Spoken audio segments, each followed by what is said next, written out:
Bueno, seguimos ya. ¿Cómo está el tiempo? Pues el tiempo está que el temporal mengua, que ya no hay temporal. Quedarán hoy algunos restos de tormentas por el Cantábrico, algún chubasquillo suelto y las temperaturas, eso sí, fresquitas. Ahora en Madrid 10 grados, llegaremos a 21, bueno, según las zonas, 20, 22, según las partes de la comunidad o incluso los barrios de la capital. La máxima Murcia, pero solo 30 grados, y la mínima 6 grados en Ávila. Que eso, Víctor, 6 grados en Ávila de los Caballeros, a la sombra de las murallas, al anochecer, es un frío. Esta mañana yo experimento los 9 grados en Madrid, me parecían 6 grados en Ávila. ¿Verdad? Sí, señor. Bueno, pues así está el tiempo. ¿Estás planeando una escapada para este fin de semana? Consulta la previsión del tiempo a 5 días y la mejor ruta en guiarepsol.com. Repsol te ha ofrecido el tiempo. Hola, soy Emilio. Soy taxista desde hace más de 20 años y sé lo importante que es el cuidado y mantenimiento del motor del coche. Por eso, yo no me la juego y utilizo un carburante de calidad como el nuevo carburante Repsol con Neotec, que alarga la vida del coche y reduce el riesgo de averías. Cuando el coche es tu modo de vida, arriesgarse a tener una avería no merece la pena. Nuevos carburantes Repsol con Neotec. Solo en las estaciones de servicio Repsol, Camsa y Petronor. Si quieres conocer más sobre Neotec, entra en Repsol.com.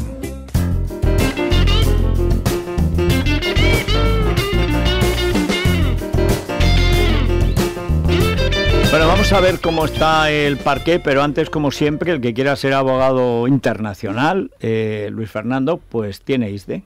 Tiene ISDE porque está enhorabuena, ya que el Instituto Superior de Derecho de Economía, líder en formación jurídica de posgrado, tiene doble titulación, grado en Derecho, máster en Abogacía Internacional, un programa con prácticas en los mejores despachos desde el primer año de carrera, además estancias académicas en Nueva York y en Cambridge, y ahora está abierto el proceso de admisión extraordinario de septiembre. Las inscripciones y el programa de becas lo encontramos en el 91 126 51 80, 91 126 51 80, o en admisiones@isdegrado.com. Bueno, ¿y el parque? En este momento abre en verde, el 35 se está anotando un 0,28%, cotiza ligeramente por encima de los 10.000 puntos en el mercado de renta fija, la prima de riesgo española ligeramente por encima de lo que contábamos ayer hasta ahora, está en 145 puntos básicos de diferencial con el bono alemán, el bono español a 10 años en el 2,1%, y bueno, hoy vamos a estar pendientes simplemente de la Reserva Federal, que va a decidir sobre los tipos de interés. Sí. ¿Cuál es tu porra? Mira, los analistas, el 30% cree que va a subir tipos. Yo creo que va a seguir como están. ¿Y un 0,25? ¿Arriba? ¿Un 0,25 subir arriba? Un 0,25. Mira, eso sería una solución que ni pito ni Mónica, típica. Se corta la cabeza a todo el mundo. Se corta la cabeza al niño y que, oye... Tengo la sensación de que los va a dejar seguir como están. Mañana lo veremos. Bueno, como esta sección la hiciste conmigo tantos años... Sí, esto con Greenspan no pasaba. No. Él hablaba y la gente decía, pues los ha subido, y dice, pues yo pensé que no, lo había bajado. Pero hombre, siempre lo cuento, que cuando le pidió la mano a su última esposa... No se enteró. Se lo tuvo que decir 3 veces. Y a la tercera dice, sorry, Alan. Dice, ¿me estás pidiendo que me case contigo? Bueno, en cierto modo, dice el otro, podía, ¿sí o no? Sí, sí, pues sí. Ya se aferró al resultado y ya atrancó la portería. Lo de la exuberancia racional lo empezó a sufrir la mujer, sí. Válgame, qué mamarracho. Ahora, este mamarracho con ínfulas, la biografía esa maestro que le hizo, fue Botwood, sí, el que hizo. Sí. Qué mamarracho sale. Y es verdad que luego han venido otros peores. Todos pueden empeorar en la vida. Pero en fin, a ver. Ay, qué sustos me das, Laura Herrera. Si es que se cumplen ya 125 años del nacimiento de Agatha Christie. Hace casi 40 que murió y nadie ha conseguido robarle el título de reina del crimen o reina del misterio. Sí, eso es. Bueno, es que ella misma fue un misterio y además, por alguna razón, ya que es mala, o sea, a mí, mira que me gusta el género, pero Agatha Christie es bastante mala, al lado de lo que ha venido después e incluso antes. Pero por alguna razón toca alguna fibra popular que yo no entiendo Pero como yo no entiendo que se vote al PSOE, no entiendo que se lea novelas de Agatha Christie, pero a la gente le encantan. Hombre, comparar a Agatha Christie con Pedro Sánchez, Federico. He dicho el PSOE. O sea...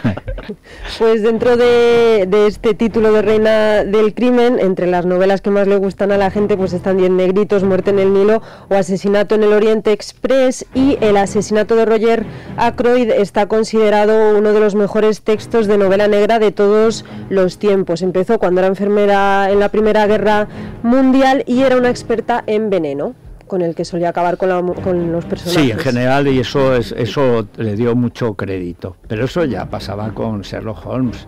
Todos eran venenófilos, o sea que... Pues dicen que el veneno es el arma de las mujeres. Siempre, desde siempre.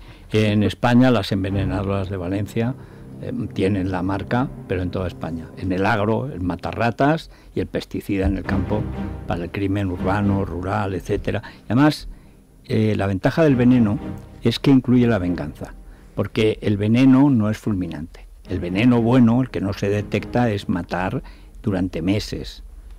Claro, esa delectación en la pequeña dosis calculada para que le duela el estómago al hijo de Satanás, pero que tarde en morirse, eso hay que tener una delicadeza. Huele a almendra amarga, así huele, cianuro, sí, señor. Cianuro, solo el cianuro es más rápido, Sí. Bueno, muchas gracias. Hay montones de preguntas. Déjame, bueno, tú ya la conoces, pero María Santos, para los que siguen La Mañana, es una novedad. María, bienvenida. Muy buenos días. Que ha empezado esta temporada en radio en Clave Rural, que es el programa que todos los sábados a las 7 pueden de 7 escuchar. A 8 de la mañana, de 7 a 8 de la mañana, para hablar de las noticias del campo, que además hay que explicarlas, porque la ministra siempre ha estado, aparte que su formación está en ese gremio, que es de una complicación tremenda.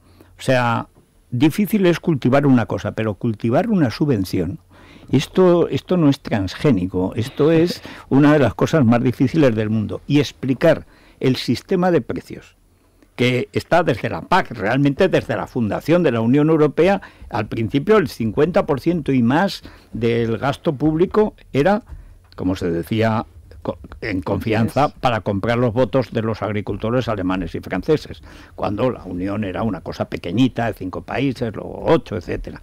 Pero ahora es muy complejo. Bueno, entonces vamos a ir, ministra, si te parece, por primero una ronda de preguntas, luego preguntas de los oyentes, que sobre todo son del sector. Bueno, y María, que te haga la pregunta más difícil, porque es la que más sabe.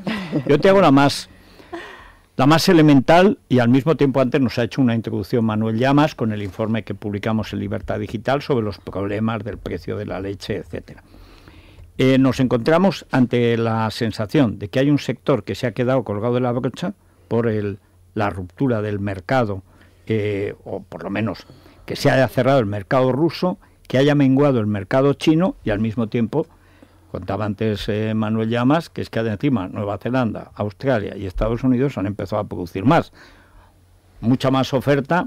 Ya Europa producía mucho porque tenía unos mercados abiertos muy fuertes y claro, de golpe, con la guerra en Ucrania eso se corta, yo no sabía que era tanto, sobre el 30% de la exportación europea era Rusia, etcétera, ¿no? Bueno, primero de todo, muy buenos días y muy contenta de estar aquí. Y efectivamente, bueno, lo primero que hay que decir es que nosotros tenemos una enorme suerte en España, y es tener la riqueza que tenemos productiva. Lo producimos todo, los productos continentales, los productos mediterráneos, y eso pues los productos tropicales y subtropicales pues nos hace tener mucha riqueza, y también pues saber que siempre va a haber un sector u otro que atraviese por alguna dificultad de mercado.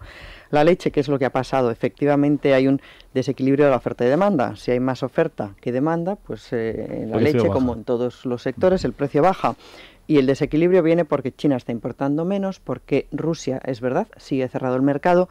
No era importante para España, pero como el mercado comunitario es único, pues todos los países limítrofes, los países bálticos, Finlandia, tenían un mercado muy importante en Rusia. Esa leche que no está en Rusia está en la Unión Europea. Se han terminado las cuotas. Antes en España, solamente en la Unión Europea, se producía la cantidad que cada ganadero tenía asignado, y eso acaba el 1 de abril. Y bueno, pues han aumentado las producciones. También en España producimos en estos momentos más leche de la que se ha producido nunca. En definitiva, más oferta que demanda, peores precios. En España, ¿qué es lo que sucede? Pues también depende mucho en cómo está afectando esta situación a cómo de organizado está el sector. El gobierno, desde el principio trabajamos con el sector lácteo, sabíamos que se iban a acabar las cuotas, ha habido una reforma, nosotros pedimos el mantenimiento, pero no se quería a nivel europeo. Vamos a preparar al sector. Les dimos la posibilidad de que se constituyeran en organizaciones de productores para que pudieran comercializar conjuntamente la leche, obligatoriedad de los contratos, fuerza a estas organizaciones de productores y una serie de medidas. En aquellas comunidades donde han hecho mejor uso de estas herramientas, y el ejemplo más claro probablemente sea Andalucía, que casi toda la leche la comercializa una organización de productores, los precios, el grado de organización del sector hace que se defienda mucho mejor en esta situación. Donde está más desestructurado, pues tiene menos capacidad de defenderse. Pero también es casualidad que sea donde siempre ha habido más latifundio, cultivos más extensos, pero en el norte, antes comentaba Manuel Llamas, que es que hay muchas explotaciones que siguen siendo familiares, de la vaquita o las vaquiñas, bueno, es decir, pequeñas el minifundio gallego sobre todo que eso coordinarlo es dificilísimo, porque la cultura no es de cooperación, no es de cooperativa, y eso no se improvisa en un año, claro. Claro, nosotros llevamos desde el principio animando al sector, y yo creo y espero que de esta situación donde se han puesto muchísimas cosas a favor del sector lácteo encima de la mesa, también el sector se anime a dar el paso que le hace falta. Si no, todo lo que hemos trabajado pues tendrá mucho menos valor, porque la fuerza propia que tendrán de su propia organización, esa nosotros no se la podemos dar. Le hemos dado las herramientas y financiación para que se puedan organizar. Por lo demás, bueno, pues ¿qué es lo que ha hecho el gobierno? Yo me comprometí a hacer todo lo que yo pudiera para lo que fuera legalmente posible. Mucho tiempo me han estado pidiendo parte del sector que fijara un precio mínimo, que interviniera en el mercado, y eso es contrario a las normas de competencia españolas, es contrario a las normas de competencia de la Unión Europea. Era imposible. Pero sí que dije, todo lo que sea legalmente posible yo lo voy a hacer. Hemos trabajado bueno, pues con el sector. Yo creo que hay una batería de medidas importantísima. Me atrevería a decir que la más importante de la Unión Europea. Vamos a inyectar muchísima liquidez a las explotaciones, especialmente aquellas que tienen mayores dificultades. Y cuando digo vamos a inyectar muchísima liquidez, es que el Ministerio va a poner una ayuda de hasta 10.000 euros a las explotaciones que están vendiendo por debajo de los costes de producción. Serán unos 20 millones de euros. Yo volví de Luxemburgo con 25 millones y medio de euros en la negociación. Esto es el doble de lo que a España se le asignó en el año 2009, que la crisis era... Muchos me convencí. No, sí. Yo no voy a decir por qué. Bien, convencí. El resultado es importante en este caso. En este caso la V queda mejor que la B. Si la V de convencer mejor que la B de soborno, el caso es que el resultado fue bueno. Pero hay a mí me gusta lo de la subvención por vaca. Pero claro, allá hay un problema. Si se ha aumentado y además se ha aumentado de golpe y se tienen más vacas y de pronto se cierra el mercado, bueno, esto tiene que ser temporal, porque tampoco es lógico que todos los españoles estemos pagando una sobreproducción en un sector que ha subido pensando que había, digamos, no un mercado cautivo, sino un mercado muy amplio, que de pronto pues no existe, y estas cosas suceden. Efectivamente, y esta es una ayuda que, digamos, cubre estos céntimos que le faltan al ganadero. Por eso solamente, para empezar, va dirigida a los ganaderos que están vendiendo por debajo, porque hay diferencias de más de un 25% del precio medio por comunidad autónoma. Si lo vemos por ganadero, probablemente pues a veces casi diferencias, no digo del 100%, pero pues de Andalucía, que están recibiendo 37 céntimos algunos, y en Galicia, quien menos, pues a lo mejor 20 céntimos. A esas explotaciones en mayores dificultades es a las que vamos a ayudar para que puedan pasar este bache de precios bajos sin tener que cerrar la explotación. Pero efectivamente esta es una medida más. Estamos trabajando, como yo digo, que el sector se organice, si no esto habrá sido un parche. Hemos trabajado, y yo quiero agradecer a toda la industria y la distribución que se va a sumar. La semana que viene firmaremos a un acuerdo muy importante para quitar también algunas prácticas comerciales que hundían mucho los precios, y verdaderamente había mucha presión de los precios de la leche hacia la baja, y esto no sucede en otros sectores. Siempre, bueno, pues la distribución, lo vemos todos, cómo nos atrapan es a través muchas veces de la leche, lo que llaman productos reclamo. La distribución se ha comprometido a no hundir de esta manera los precios, la industria a repartir bueno, pues estas mejores condiciones con el ganadero, y el acuerdo que firmemos será también muy importante para el sector. María Santos tenía una pregunta. Sí, es sacar una lanza también un poco por el sector. Hablamos de sobreproducción, pero realmente la producción española de leche no cubre la demanda interna de consumo. Nosotros tenemos que importar leche de Francia y de otros países que son excedentarios. Todos los bienes que importamos también. España es un país importador. Sí, pero bueno, cuando muchas veces planteamos... Agrícolamente exportamos. Un país importador, somos un país muy exportador. Yo creo que... ya quisiéramos exportar en todo como en la agricultura. Como me he zampado todos los números de tu ministerio, bueno, yo no sabía que iba tan bien que exportamos tanto la agricultura. De hecho, esta crisis de precios no ha afectado solamente a la leche. Aquí en España quizás sea el sector que más se ha resentido, pero bueno, el veto ruso ha afectado también al porcino, ha afectado también a las frutas y hortalizas. El sector porcino, que tiene mucha vocación exportadora, ha capeado muchísimo mejor que el resto de países europeos. En el sector de la leche, lamentablemente, no tenemos esa salida porque dependemos mucho de los precios de la leche que entra. Y yo creo que ahí la industria también pues le cuesta, quizá por la competencia de precios. Esto es un poco la historia de nuestra entrada en la Unión Europea. Cuando nosotros entramos en la Unión Europea existía este sistema de cuotas, y a España en el año 86 se le asigna menos posibilidad de producción, o se le asigna, bueno, eso fue parte de la negociación quien la hizo en el momento, y a España nos dan 6 millones de toneladas, y es verdad que consumimos más. Y como consumimos más, pues tenemos que importar, sobre todo en quesos. O sea, muchas veces la leche que importamos... Siempre se dijo que Francia había negociado, que siempre fue el gran valladar, y al final tuvimos que negociar hasta la víbora cornuda, que es lo último que firmaron Marín y Morán. Me acuerdo perfectamente, la víbora cornuda. Yo creía que eso era una especie política o futbolística, pero la víbora cornuda. Pero siempre se dijo que a cambio de entrar, Francia nos iba a vender queso. Sí, nos lo vende. También es verdad que nosotros, pues nuestro sector de frutas y hortalizas se ha desarrollado enormemente, y en Francia se ha retraído, que tenemos un sector de aceite de oliva que es el 40% de la producción mundial, que nuestro sector porcino en Francia hoy tiene un sector porcino atravesando una crisis gravísima, y nuestro sector porcino, que está muy bien organizado, que es un sector verdaderamente ejemplar y se habla poco de él, exporta 3.000 millones de euros. Somos el cuarto productor mundial, solamente detrás de China, Estados Unidos y Alemania. O sea, cuando un sector está bien organizado, España, nuestra agricultura es capaz de ser tremendamente competitiva. A España no le interesan los mercados cerrados, porque tenemos un grandísimo sector, y desde luego este gobierno ha trabajado para que crezca a través de la internacionalización. Yo estoy convencida que podemos seguir conquistando mercados bien posicionados, y eso al final son oportunidades de crecimiento en todo el medio rural, y esa ha sido línea estratégica de este gobierno.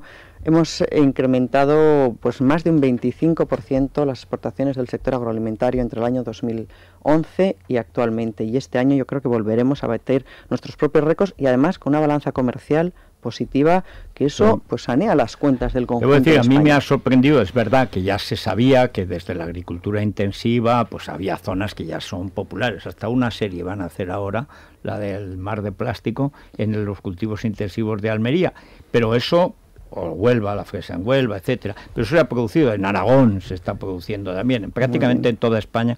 Empezaron con microclimas y al final pues es sobre todo una microindustria que cada cual se lo trabaja.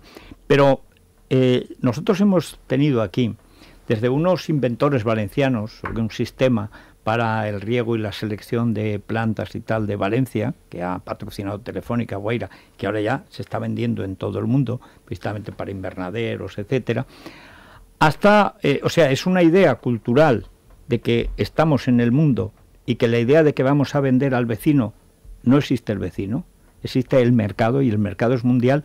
Culturalmente para los jóvenes es que ya parten de esa realidad, pero ya para el agricultor de mediana edad, no digamos el agricultor de avanzada edad, y España es el país con más viejos del mundo, más viejas, o sea, las mujeres españolas, solo las japonesas viven más que las españolas, que nos entierran a todos. Bueno, y aún así vivimos muchísimos años, y claro, en el sector de la agricultura, que es una sociedad más cerrada, que suele ser rural, donde las costumbres y atavismos se mantienen, cambiar la cultura pues es difícil. En los jóvenes no cuesta tanto porque ya han nacido en otro mundo, pero ahí hay dos generaciones que imagino que esos cambios son muy complicados, ¿no? Sí, pero yo, a ver, ponía el ejemplo del sector porcino, el sector del aceite de oliva, el sector agroalimentario español está dando pasos muy importantes y es verdad que hay población envejecida en el medio rural, pero también es verdad que a mí, bueno, pues me gustaría que la gente se paseara y viera la agricultura española y se sorprendería del grado de tecnificación, del grado de profesionalidad. Tenemos explotaciones que son punteras a nivel mundial. Nos falta quizá integración y organización. Yo cuando vamos a apoyar, porque vamos a apoyar de manera muy importante la incorporación de los jóvenes, lo que yo sí que me gustaría, y a veces lo he dicho, es que los jóvenes se incorporaran olvidándose de lo que siempre hace al agricultor, el viejo individualismo. Si es que si queremos competir en el mundo, y podemos competir en el mundo, y tenemos muchas posibilidades, siendo muy pequeñito, esto se hace mucho más difícil. Y entonces, pues como digo, cuando el sector está organizado en cooperativas, en organizaciones de productores, y yo, de verdad, este gobierno ha impulsado mucho todas las figuras que fomenten la organización del sector, pues el sector agroalimentario español tendrá enormes posibilidades. Y yo creo que vivimos tanto los españoles en gran medida porque nos alimentamos muy bien, porque tenemos pues la suerte de vivir en un país que lo produce absolutamente todo. Yo un día hablaba con el ministro finlandés y decía, nosotros solo producimos energía. Bueno, nosotros producimos vitaminas, omega 3, ácidos, que lo producimos. Un oyente gallego decía, vamos a ver, Federico, ya está bien de la dieta mediterránea. La nuestra es atlántica. Que los gallegos hacen mucha gala de su dieta atlántica, bueno, que además, bueno, el problema de la dieta atlántica es terminar de paso a los canarios y dicen que los gallegos no deben apropiarse de la dieta atlántica, que la suya también es atlántica. O sea, que cuidado, que la cosa... Que la dieta mediterránea no tiene que ver con que tus costas den al mar. Pero la gente ya sabes cómo es. Tiene que ver con bueno, pues que en el Valle de Líbana tenemos olivos, a ver si se acuerda la gente de esas cosas, sí. Bueno, Víctor, pregúntale alguna cosa. Una cosa un poco... Oye, esta entrevista está siendo demasiado cómoda. Está la ministra ganando 9-0 por incomparecencia al adversario. Hazle alguna pregunta difícil. Vamos a ver, la semana pasada, un sector importante en España, en el cual yo soy actor mínimo, ínfimo, pero soy viticultor, para hablar de sobreproducción el vino. En España producimos todos los años 5 veces el consumo nacional de vino, 5 veces. La semana pasada una huelga de una semana de los viticultores de una denominación de origen no muy grande, pero muy importante, que es Valdepeñas. Es muy importante porque es la única de Castilla-La Mancha, produce la mitad del vino de España, y la única denominación en Castilla-La Mancha que casi todo el vino va embotellado y por tanto tiene algo de valor añadido. Sí, y no se ve el granel español ruinoso a 30 céntimos el litro. Pero hay una huelga porque han caído tanto los precios que dicen que ya no cubren, que lo que le pagan las bodegas, etcétera. Pero han caído tanto los precios porque la producción española ha aumentado de una manera terrorífica y demostrado, por cierto, una de las peores políticas de la Unión Europea que yo conozco. En España hemos perdido como la cuarta parte del viñedo que teníamos desde el año 90, 300.000 hectáreas, menos. Pero en 2013 hemos batido el récord histórico de producción y nos hemos convertido por única vez en nuestra historia en el mayor productor del mundo. ¿Cómo se produce tanto con mucha menos superficie? Pues tecnificando una cosa que no se puede tecnificar más que hasta cierto punto, que es la producción.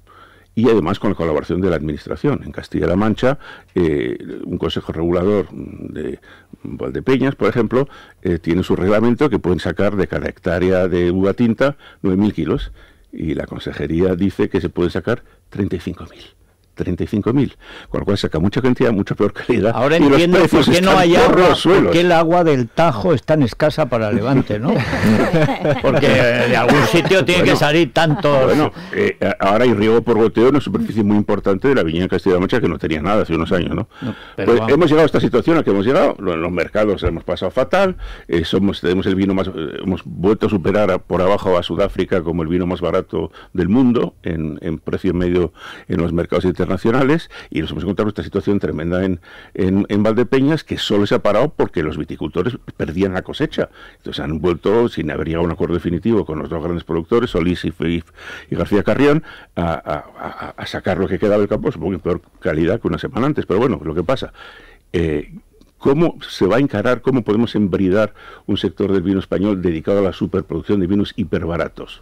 A ver, el vino, que es otro de los grandes sectores y también de los que contribuye mucho a la balanza de pagos, y efectivamente yo estoy segura que tenemos potencial de contribuir más porque cada vez iremos vendiendo mejor.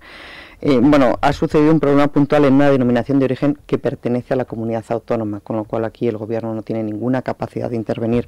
Las denominaciones de origen, si se circunscriben el ámbito geográfico a una comunidad autónoma, están reguladas y controladas. Sí, claro. Efectivamente. Claro. Pero ¿qué es lo que...? Este año el nivel de cosecha es un nivel de cosecha medio, con lo cual no debería de haber problemas con los precios. ¿Y yo qué esperanza tengo en el vino de futuro? Yo hablaba del sector que tiene que estar organizado. Pues una de las cosas importantes que conseguimos el año pasado es que por fin en España haya una interprofesional del vino.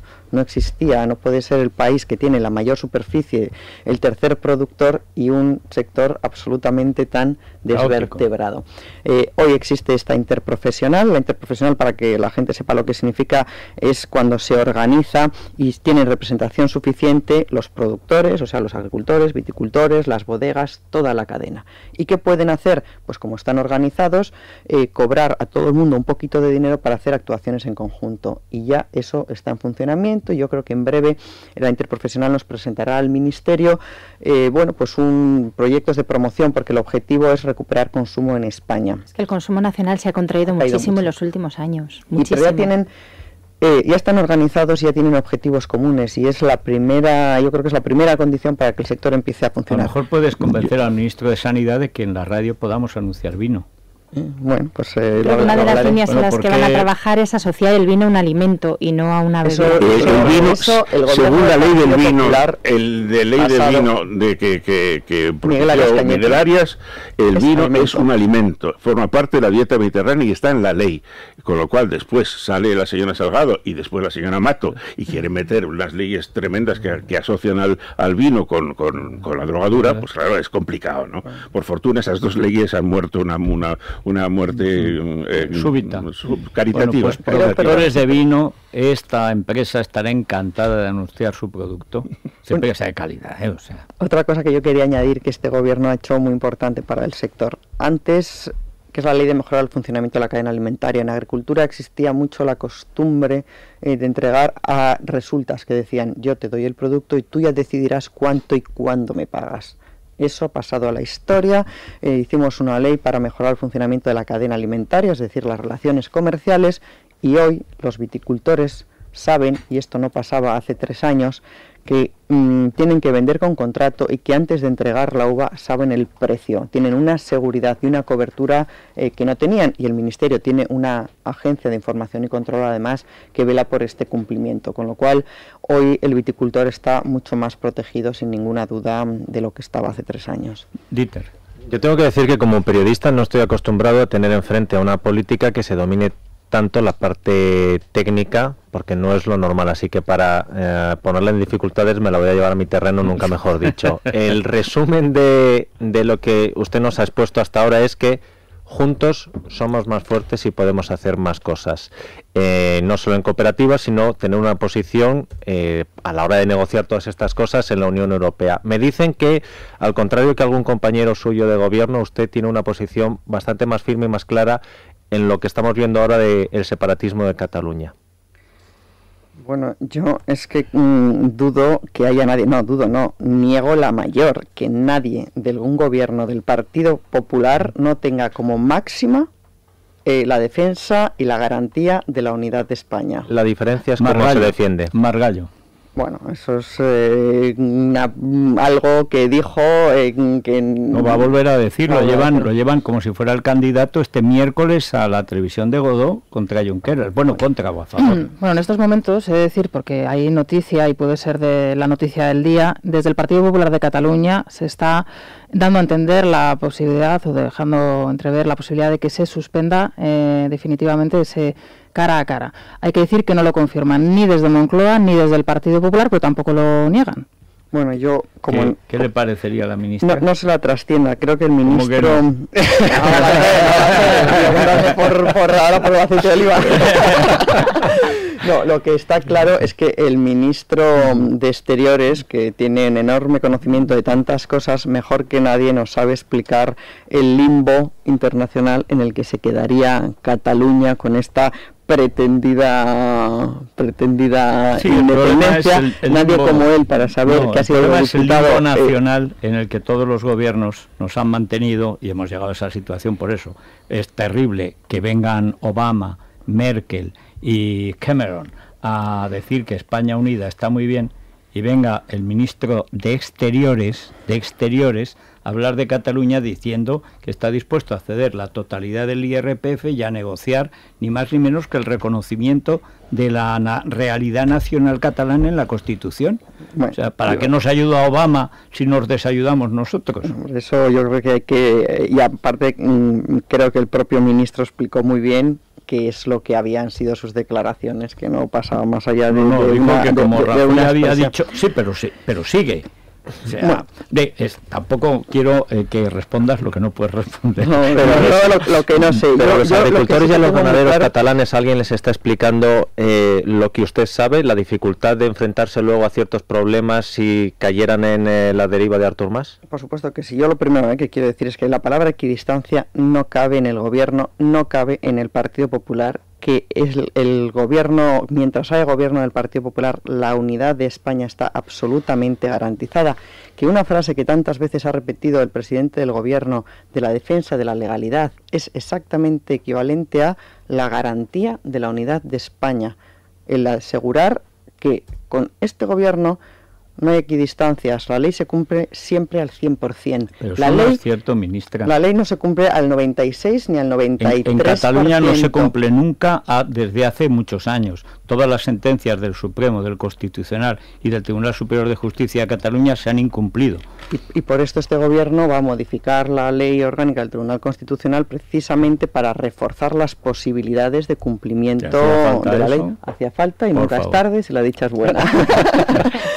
Y el referéndum del año pasado ilegal que mandó a la Fiscalía, ha pasado un año y todavía estamos esperando que la peinen. Pero la Fiscalía está ahí detrás de ella. Sí, está detrás, no, uno de estos años, esto no es que nada ha pasado, pero la Fiscalía está actuando en esta cuestión. Y con respecto a lo de los agricultores de Cataluña, pues yo en numerosas ocasiones, como voy a inaugurar la Feria de San Miguel, me parece que es la semana que viene, pues tendré ocasión de recordar que los agricultores catalanes, 70.000, reciben unos 430 millones de euros de ayudas de la política agrícola común, ayudas que ha negociado el gobierno español para su bienestar y para que puedan mantener vivas sus explotaciones, cosa que desaparecería, al día siguiente.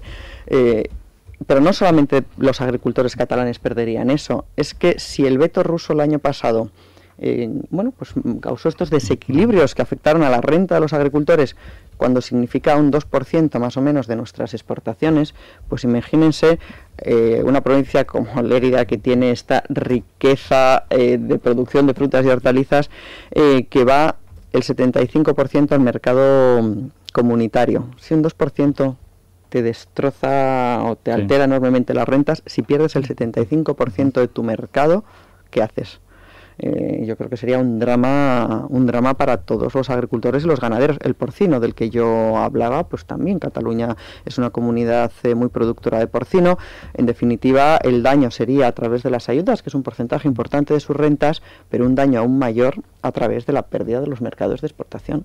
Estamos a tiempo de cambiar a Margallo, Federico. Hay cosas que no cambiarán. La Sierra de Gredos, mandamos a la ministra como queda. Sierra de Gredos, un momento. Hay que poner las cosas en su contexto. Una petición que nadie dude de la defensa de la unidad de España en España y fuera de España por parte del ministro. Una muestra de unidad pequeñita, y desde la Sierra de Gredos, que para que nadie se entienda, uno está a 400 kilómetros de donde yo tengo mi viña, nada que ver, pero son amigos.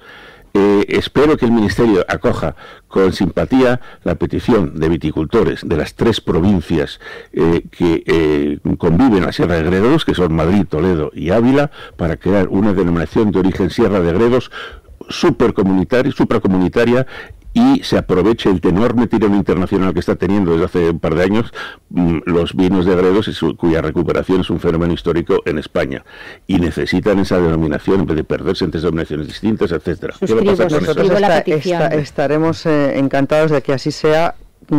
Las denominaciones de origen es una figura de calidad que reconoce la Unión Europea. está muy bien porque eso da fuerza, es el reconocimiento a nivel comunitario. Y bueno, pues yo no sé exactamente si hay una petición formal. Están ahora formándola y va desde Guisando, que coge un poquito de la Comunidad de Madrid, hasta Gavilanes, que es provincia de Ávila.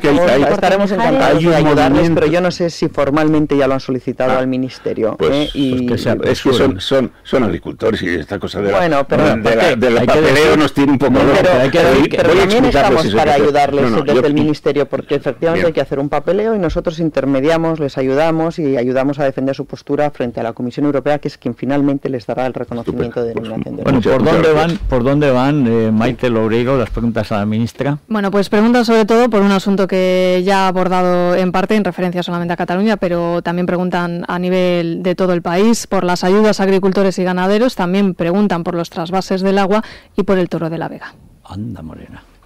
Será para hacerle una pregunta a la ministra de Agricultura, que a ver si puede explicar cómo van a quedar los derechos de subvención a partir de la nueva reforma. Habitualmente suelo comprar una leche, no voy a hacer propaganda, que me cuesta 98 o 97 céntimos. Y el otro día la vi en un comercio a 82 céntimos. ¿Eso qué significa? ¿Que es agua lo que estamos tomando? ¿Que ha bajado? ¿Que hay exceso? Yo es que me lo explique, por favor. Ministra, ¿qué opinión le merece la salvajada esta del Toro de la Vega?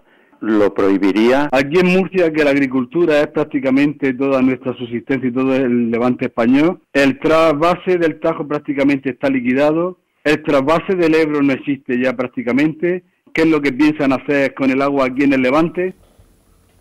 Bueno, hay muchos asuntos, ¿A cuál más complicado? Nos han superado los oyentes, pero vamos. Bueno, el Toro de la Vega está a favor Mariló, pero yo que soy muy taurino estoy en contra, A mí los toros me gustan en la plaza y reglamentados. La Edad Media estaba muy bien para ganarle, para echar a los moros. Y con una oportunidad para el toro, por lo menos. Exactamente. Es que tú puedes matar al toro y el toro te puede matar a ti. Y si no, no es lidia, es otra cosa. A ver, contesto las cuatro preguntas. Venga. Bueno, ¿cómo van a quedar las ayudas de la PAC? Yo lo primero que tengo que decir es que este gobierno hizo una muy buena negociación de los presupuestos comunitarios hasta el año 2020. Y cuando digo una muy buena, sé lo que digo. Zapatero dijo, España no dejará de ser beneficiario neto, necesariamente pasaremos a ser contribuyentes netos. Pues una de las muchas cosas que ha pasado desapercibidas de este gobierno es que hasta el año 2020 España sigue siendo beneficiaria neto. Oye, ¿cómo se las arregla este gobierno para que todo lo que hace bien sea absolutamente desconocido por la gente? Así, bueno, pues solo puedo darle la razón. Esto por ejemplo, ¿es verdad? Aprovecho y meto esta cuñita. No, claro, es que me acuerdo de la frase campanuda de Zapatero, que además lo repitió muchas veces, y hay que acostumbrarnos. También dijo que un gran negocio que habíamos hecho era comprar deuda griega. Sí, o sea, dijo cosas. Pero esto, por ejemplo, que es verdad que en ese sector siempre se ha negociado, estaba en la Secretaría General ya con Arias. Es decir, y es gente que conocía perfectamente el sector y ha estado trabajando, pero ese trabajo minucioso en la burocracia, que es muy ingrato, hombre, si luego no lo vendes con 3 o 4 titulares, pues... Pero fue la negociación del presidente, los presupuestos... No, si el mérito será el presidente y no contarlo también, supongo. Es que hay que avivar el plasma, supongo. Bueno, en eso estamos. Y... Yo quiero decir, en esta negociación de los presupuestos hasta el año 2020, además, son 7 años sabiendo que vamos a recibir más de la Unión Europea de lo que nos significan las políticas comunitarias. Y una parte muy importante, se negoció muy bien también las ayudas a la agricultura. Todo el mundo daba por perdido un 20, un 30% de los fondos. Pues negociamos 47.000 millones de euros para todo el periodo. 47.000 millones de euros son más de 8 billones de las antiguas pesetas, como los agricultores hablan en pesetas. Pero que lo vayan sabiendo. 10.000 no pasamos. Y mucha gente. ¿Y esto qué hace? Pues que hemos garantizado para este agricultor que van a seguir manteniendo... Hay algunos cambios, porque también hubo una reforma de la PAC, de las reglas, ¿no? Cómo se gestionan estas ayudas, pero en líneas generales, mantenimiento de las ayudas hasta el año 2020. Esto es una estabilidad importante para sus rentas y para que puedan acometer decisiones empresariales, sabiendo que una parte, en una actividad que está tan sometida a la climatología, a los mercados y demás, pero que una parte muy importante de sus rentas se la garantizó el gobierno en las negociaciones de la PAC y del presupuesto comunitario. Y si no, pues ya necesitaría yo un día entero para contar todo lo que hay de política agrícola común. Toro de Vega. Bueno, pues yo creo que Es verdad que es una tradición de hace muchos años, pero también es verdad que las tradiciones pueden evolucionar. Bueno, y perdona, Franco lo prohibió. Eso me contaban. Franco lo prohibió. Fueron otra vez con los gobiernos de UCD y sobre todo del PSOE, como lo volvieron a poner. Franco lo prohibió como acto de barbarie. Iba a los toros, o sea, quiero decir que es que hay toros y toros. O sea, que no todo toro automáticamente tiene el rito de toda la vida. Pues es que no, tampoco había voto femenino. Es más, no había voto. Se mantienen siempre. Cuando empezó el toro de la Vega no había voto. En su día era tradicional también, ¿no? Echar los esclavos a los leones y la tradición... Pues y los democristianos se comían a los leones. es una tradición política que subsiste. Bueno, y alguna cosa más. Tenemos muchas preguntas Murcia, por internet. A mí me parece importante hablar del trasvase Tajo Segura y de la política del gobierno en materia de agua. Yo creo que cuando nosotros decíamos hay que defender la unidad de España, también es defender sin ninguna duda la convivencia y es tratar de llevar oportunidades y solidaridad entre territorios.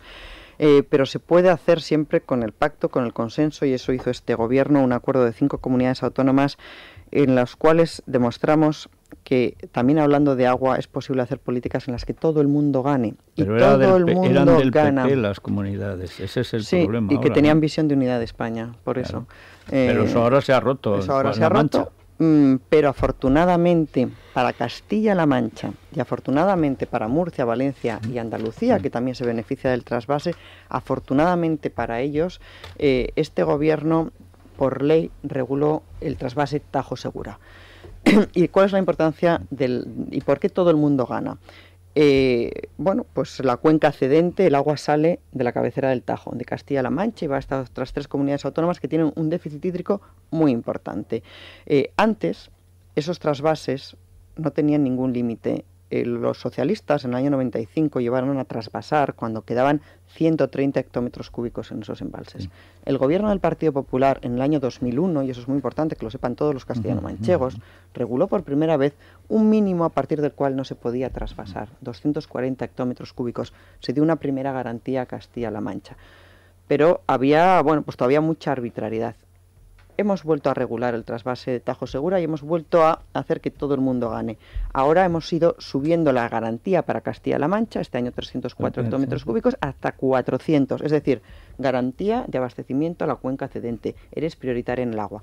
Pero Murcia, Valencia, Andalucía también ganan, porque antes estaban sometidos a la arbitrariedad de quien decidiera de te doy o no te doy, ya veré cuánto. Ahora hay unas reglas absolutamente fijadas, objetivas, que sencillamente se aplican. Hoy se acaba de, yo misma he tenido que firmar un trasvase de 10 hectómetros cúbicos porque, hay menos agua, hay que regular ese agua teniendo en cuenta que por encima de todo hay que garantizar el abastecimiento en los próximos meses de la propia población. Entonces, pero eso se hace con unas normas conocidas. Esto significa que Murcia no está sujeto a la arbitrariedad de alguien, que les da seguridad jurídica, garantías, reglas conocidas, certidumbre, y eso para Murcia es tremendamente importante, aparte de que luego el gobierno lo ha acompañado con unos decretos de sequía, con medidas excepcionales para buscar agua de otras partes. Pero como digo, si hay voluntad de unidad de España,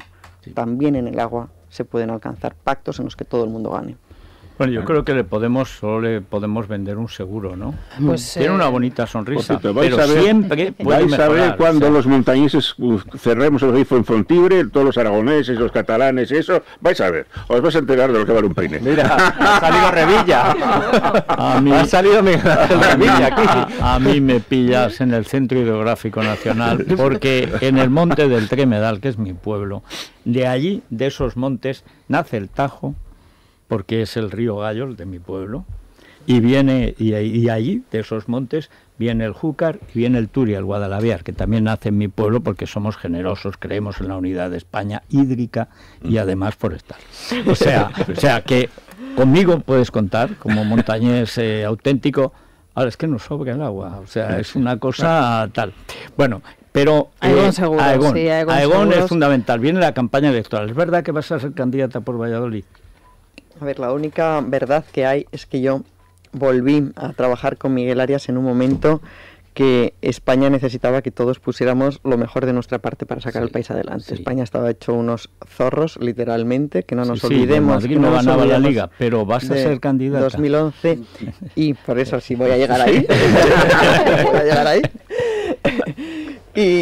Y yo creía, y yo soy patriota, me gusta, quiero mi país, y creo que todos... Y no solamente se puede hacer desde estos puestos de trabajo, y también desde el sector privado se puede ayudar a España. Y yo, bueno, pues vine a echar una mano, como tantos otros, que dejamos posiciones muy cómodas en el sector privado, y vinimos a echar una mano, bueno, pues a levantar el país que se está levantando. Yo creo, como cree mucha gente, que la tarea está inacabada, que, entre otras cosas, España puede llegar muy alto, y que sería una pena retroceder.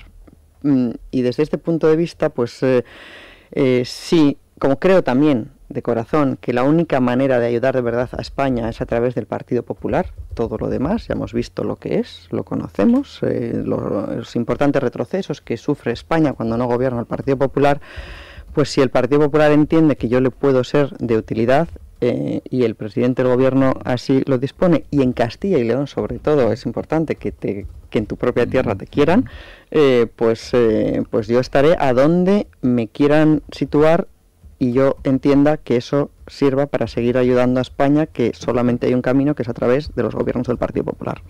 Bueno, pues yo creo que sí, o sea que la vamos a ver y entonces ya te volveremos a entrevistar, etcétera. Bueno, pues con más de 30.000 médicos a su disposición no va a tener ningún problema. Si tiene algún problemilla de salud, 30.000 médicos, más de 30.000 médicos luego sale a su una dentadura como la de Rubalcaba, por ejemplo, y claro, pierdes votos. Y solo pues con Aegon no pasa. Por 39,95 euros al mes, sin copago, sin esos recibos a final de mes que tanto nos enfada, ¿verdad?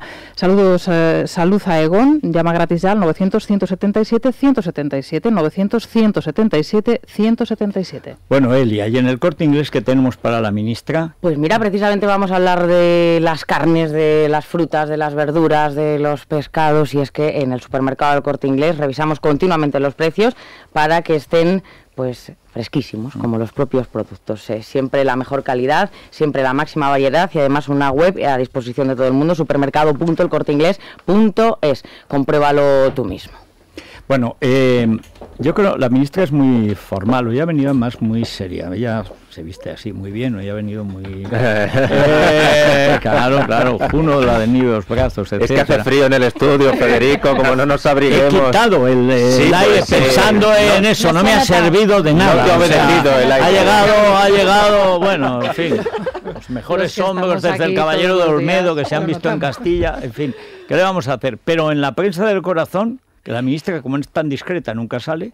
En la prensa del corazón hay dos cuerpos que fascinan, dos hombros, son los de la ministra y los de la reina Leticia. Ya sé que hay pros y contras y hay pros los de la ministra. Pros, efectivamente. Yo no sé cómo no has caído en la tentación de todo lo contrario, poner calor y así de esa forma la ministra cuando no, tiene una disciplina. Por cierto que la reina volvió a mostrarlos ayer con un traje de transparencias. Hablaremos en la crónica rosa de los looks que está utilizando Leticia, que yo creo que tiene un perfil bajo en el vestir para precisamente lo que hablábamos, no eclipsar demasiado es que el viaje al rey. Es del rey. Efectivamente. O sea... Además, ayer estuvieron en Georgetown, que es su universidad. Y pues vamos del cielo a los infiernos, porque surge un personaje nuevo en la crónica rosa, un nuevo Amador en todos los sentidos. Se llama Diego Amador y podría ser la última conquista de Chabelita. Dios mío. Que habría puesto los cuernos a Alejandro Alcalá, que pobrecillo se ha mudado a Sevilla a una academia a estudiar, ha dejado Santander, ha dejado su vida por ella. Dejar y aquel se encuentra fresquito con esto. Y se tiene que llamar Amador. Diego Amador, ahora os enseño la foto del gachí, y digo bien. Porque el gacho. Y Diego bien, sí. Y Diego bien.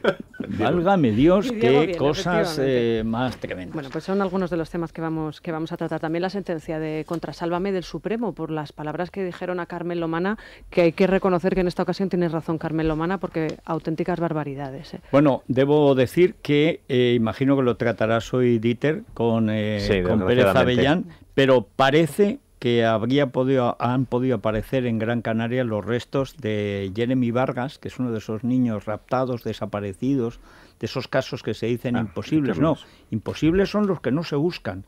Si se buscan al final, si la policía española es buena. Ahora, hay que darle capacidad de actuación y paciencia. Ha sido un vecino, al parecer, el que ha encontrado un cráneo. Sí, un que cráneo podría de un niño, ser, de un niño de entre 5 y 12 podría años. ser, bueno, pues al final, para la familia, mucho mejor, es un descanso saber por fin lo que ha pasado, dónde está, darle tierra si se confirma que tiene todas las trazas de confirmarse. Bueno, ministra, muchas gracias por estar aquí, ha sido un placer. Y si baja o sube el precio de la leche o lo que quieras, y si no, pues cuando lleguen las generales, si seas candidata, vienes y nos cuentas qué vas a hacer con aquellas tierras. Muchísimas gracias. Donde esté, siempre ayudar a mi país. Bueno, es una suerte que nuestro país sea el suyo. Bueno, vamos a las noticias. Muchísimas gracias.